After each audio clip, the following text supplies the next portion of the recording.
much for being on our podcast today. Hi, thank you so much for having me. You mentioned UC Irvine, the transition was difficult. What was it like finishing your pre-medical school requirements and then the process of applying to medical school? So I didn't realize I finished my med school requirements, frankly, because I didn't know what med school requirements were. I Uh-huh. just knew that I decided to major in biology just because I thought that's what you had to do to become a doctor and go to medical school. Um, Hmm.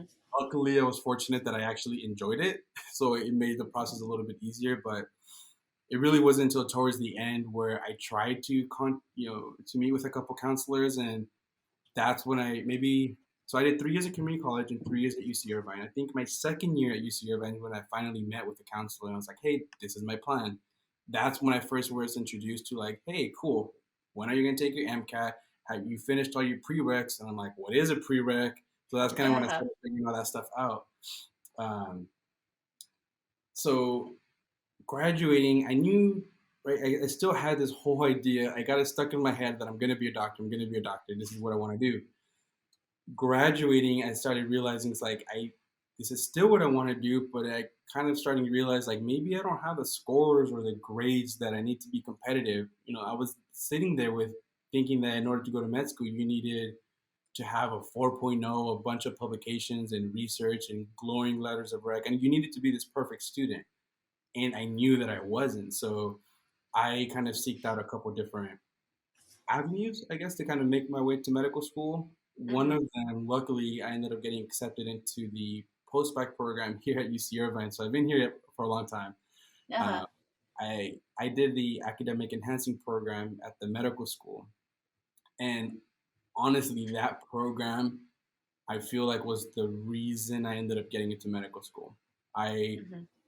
It's a 1 year program where you can, anything that happened before you graduated, that's kind of just like it's part of your story. You have to own it. It's yours, right? You can kind of just accept it. At this point, I have graduated, so now everything you do at that point is kind of a post-bac or a post-baccalaureate. So in my head, I was kind of like, I know what kind of student I could be if I didn't have any distractions. If I wasn't, president of that club or a member of that organization. If I all I did was study, I know I can be a really good student, Hmm. which is what you're going to do in med school. All you're going to do is study. So Yeah.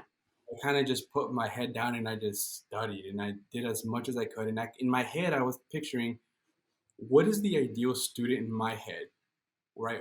A student who's going to be getting really good grades. What do they do on a daily basis to prepare for classes? While they're in class, what do they do afterwards?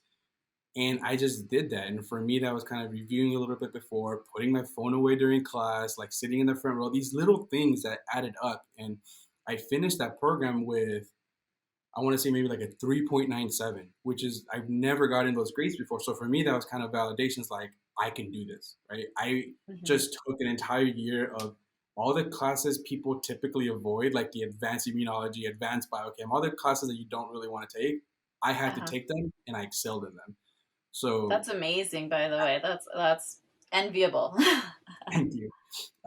So with that, with the mentorship that I got in the program, the resources we got for the MCAT, all this stuff that I wish I had back when I graduated high school, right from the get-go, I got during this program.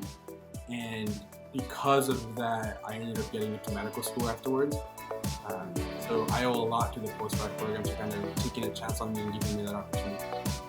Thanks so much, everyone, for checking out this video preview of our episode.